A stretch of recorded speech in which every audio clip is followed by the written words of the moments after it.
நண்பர்களே வணக்கம்.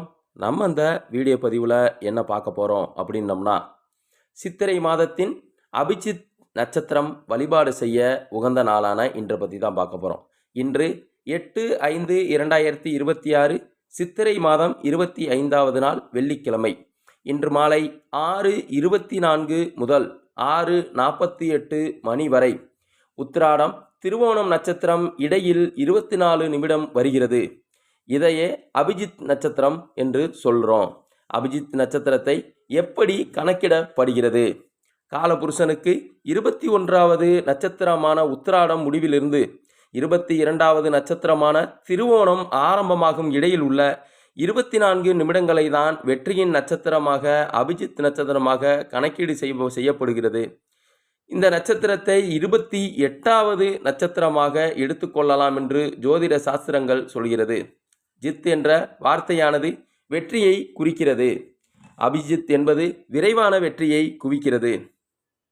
இந்த நட்சத்திரம் ஏன் அதிகளவில் பயன்படுத்தப்படவில்லை என்ற கேள்வி எல்லோர் மனதிலும் உண்டு. இந்த நட்சத்திரத்தின் தேவதையாக பிரம்மா இருக்கிறார். பிரம்மாவிற்கு பூமியில் பூஜைகள் இல்லை என்பதால் அபிஜித் நட்சத்திரம் அதிக புழக்கத்தில் இல்லை. பிரம்ம முகூர்த்தத்திற்கு நிகரான நேரமாக அபிஜித் நட்சத்திர நேரம் கருதப்படுகிறது. வான்மண்டல விண்வெளியில் லைரா என்ற நட்சத்திர கூட்டத்திற்குள் வேகா என்ற நட்சத்திரமாக இந்த அபிஜித் நட்சத்திரம் மறைந்துள்ளது. வேகா என்பது அபிஜித் நட்சத்திரத்தின் சமஸ்கிருத பெயராகும். 366 நாட்களாக இருக்கும் ஜூலியன் காலண்டர்களில் இந்த நட்சத்திரம் பற்றிய குறியீடுகள் உள்ளன என்பது இதன் சூட்சமம் ஆகும். அபிஜித் நட்சத்திரத்தை பற்றி புராணங்களில் உள்ளதை பார்க்கலாம். இதிகாசங்களும் புராணங்களும் வாழ்வை பற்றிய கற்பித்தலை நமக்கு சொல்லித் தருகிறது. அவ்வாறே மகாபாரதத்தில் குருஷேஸ்திர போர் தொடங்குகிறது. அச்சமயம் ஜோதிட வித்தகன் சகாதேவனிடம் துச்சாதனன் எந்த நேரத்தில் எப்படி போர் தொடங்கினால் வெற்றி பெற முடியும் என்ற கேள்வியை கேட்கிறார். ஜோதிடத்தை பற்றிய உண்மையை எப்பொழுதும் மறைக்காமல் சொல்லும் பண்புடையவன் சகாதேவன். அபிஜித் நட்சத்திரம் தோன்றும் நேரம் போர் தொடங்கினால் வெற்றி என்று சொல்கிறார். இதை அறிந்த கிருஷ்ண பகவான் நல்லவர்களுக்கும் தீயவர்களுக்கும் ஒரு நீதி வேண்டும் என்பதால் நல்லவர்களை காப்பாற்றவும் தீயவர்கள் வெற்றி பெறாமல் இருக்கவும், அதாவது தர்மம் என்ற நீதி வளாமல் இருக்க அபிஜித் நட்சத்திரத்தை தன் மயிலிறகில் எடுத்து மறைத்து வைத்துள்ளார் என்பதே இதன் சூட்சம ரகசியம். பரமாத்மாகிய பரமேஸ்வரனே முப்புறங்களையும் அந்த அபிஜித் நட்சத்திர நேரத்தில் தான் போரிட்டு வென்றதாக புராணங்கள் சொல்கின்றன. அபிஜித் நட்சத்திரத்தின் அடையாளம் அபிஜித் நட்சத்திரமானது 4 தெருக்கள் சந்திக்கும் நாற்சந்தியை போன்ற வடிவாகி அது ஒரு பெரும் புள்ளியை சந்திக்கும் அமைப்பாக உள்ளது. அபிஜித் முகூர்த்தம் என்பது என்ன? காலையில் சூரிய உதய காலத்திலிருந்து 6 மணி நேரம் கழித்து வருகின்ற உச்சி வேளையில்தான் அபிஜித் காலம். அதாவது ஒவ்வொரு நாளும் பகல் 12 மணி முதல் 1 மணி வரை உள்ள நேரமே அபிஜித் முகூர்த்தம் என்று வரையறுக்கப்பட்டுள்ளது. தினமும் இந்த அபிஜித் முகூர்த்த நேரத்தில் வழிபாடு உங்கள் விருப்பத்தை நிறைவேற்றி வெற்றியை தரும் அமைப்பாக உள்ளது. அபிஜித் நட்சத்திர நேரம் என்பது என்ன?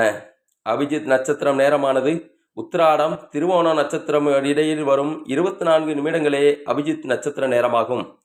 அபிஜித் நட்சத்திர நேரத்தில் பிறந்த அதிர்ஷ்ட குழந்தையாக உள்ளது. 8/5/2026 அபிஜித் நட்சத்திர நேரத்தில் செய்ய வேண்டிய வழிபாடை பார்க்கலாம். வாக்கிய பஞ்சாங்கத்தின்படி இந்த அபிஜித் நட்சத்திர நேரம் சித்திரை 25 வெள்ளிக்கிழமை மாலை 6:24 முதல் 6:48 மணி வரை உள்ள உத்திராடம் திருவோணம் நட்சத்திரத்துக்கும் இடையில் 24 நிமிடம் வருகிறது. இடைப்பட்ட 24 நிமிட காலத்தை தான் நேரம் என்று அபிஜித் நட்சத்திர நேரம் என்று சொல்கிறோம். உத்திராட நட்சத்திரம் இதன் கடைசி 2 பாதம் இருக்கும் நேரம், திருவோணம் இதன் முதல் 2 பாதம் இருக்கும் நேரம் இணையும் காலம் அபிஜித் நட்சத்திர காலமாகும். அபிஜித் நட்சத்திரம் மகர ராசியில், அதாவது உச்ச ராசியில் உத்திராடம் நட்சத்திரத்தின் கடைசி 4இல் ஒரு பங்கும் திருவோணம் நட்சத்திரத்தின் முதல் 15இல் முதல் பகுதியில் ஒரு பங்கும் உள்ள நேரம் அபிஜித் நட்சத்திர நேரமாகும். இந்த அபிஜித் நட்சத்திரம் இருக்கும் 24 நிமிட நேரத்தில் நாம் இறைவனிடம் என்ன பிரார்த்தனை வைத்தாலும் அது அப்படியே கூடிய விரைவில் நடக்கும் என்பது உறுதி. இன்று 8/5/2026 சித்திரை 25வது நாள் வெள்ளிக்கிழமை மாலை 6:24 முதல் 6:48 மணி வரை உத்திராடம் திருவோணம் நட்சத்திரமுடைய வருகிறது.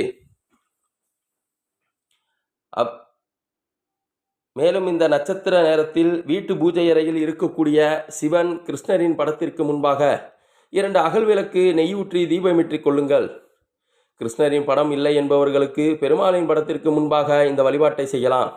இப்படி தீபம் ஏற்றி வைத்த பிறகு அவருக்கு துளசி மாலை சாற்றி மஞ்சள் நிற மலர்களை வைத்து உங்களுடைய நீண்ட நாள் கோரிக்கைகள் என்னவோ, எந்த பிரச்சனை உங்களுக்கு சரியானால் நீங்கள் நிம்மதியாக வாழ முடியும் என்று நினைக்கிறீர்களோ அது சரியாக வேண்டுமென்று பெருமாளிடம் வேண்டிக் கொள்ள வேண்டும் என்றவர்கள் மஞ்சள் நிறத்திலான லட்டுவை பெருமாளுக்கு முன்பாக வைத்து இந்த வழிபாட்டை மேற்கொள்ளலாம்.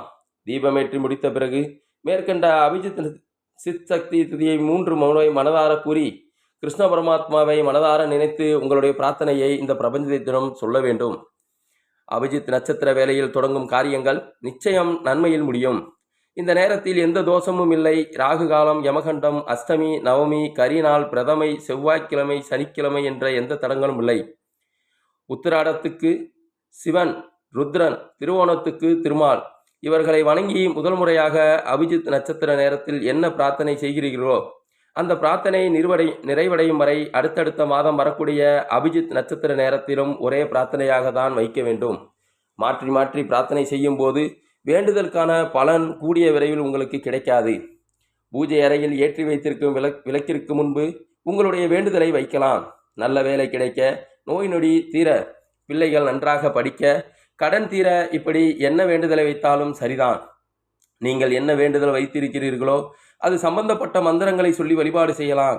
நல்ல வேலை கிடைக்க என்றால் ஹனுமான் மந்திரம், கடன் சுமை குறைய வேண்டுமென்றால் மகாலட்சுமி மந்திரம், பணவரவு அதிகரிக்க வேண்டுமென்றால் குபேரர் மந்திரம், இப்படி உங்களுக்கு தெரிந்த மந்திர உச்சாரணங்களை செய்து இந்த இறைவனிடம் வைக்கலாம். அல்லது உங்கள் குலதெய்வ வழிபாடு, இஷ்ட தெய்வ வழிபாட்டு மந்திரத்தை கூட சொல்லலாம், தவறு கிடையாது. ஆக மொத்தத்தில் அந்த அபிஜித் நட்சத்திரம் இருக்கும் இந்த 24 நிமிடங்களும் உங்களுடைய மனது ஒருநிலைப்பட வேண்டும். இந்த 24 நிமிடத்தில் இந்த பிரபஞ்சத்திடம் நம்பிக்கையோடு உங்கள் பிரார்த்தனையை சொல்ல வேண்டும். அதுதான் ரொம்ப ரொம்ப முக்கியம். நிச்சயம் உங்களுக்கு நல்லதே நடக்கும். அதன் மூலம் உங்களுக்கு நிறைய நல்ல பலன்கள் கிடைக்கும். நண்பர்கள், இதை தெரிந்து வாழ்வில் வளம் பெற வேண்டுகிறேன். நன்றி, வணக்கம், வாழ்க வளத்துடன்.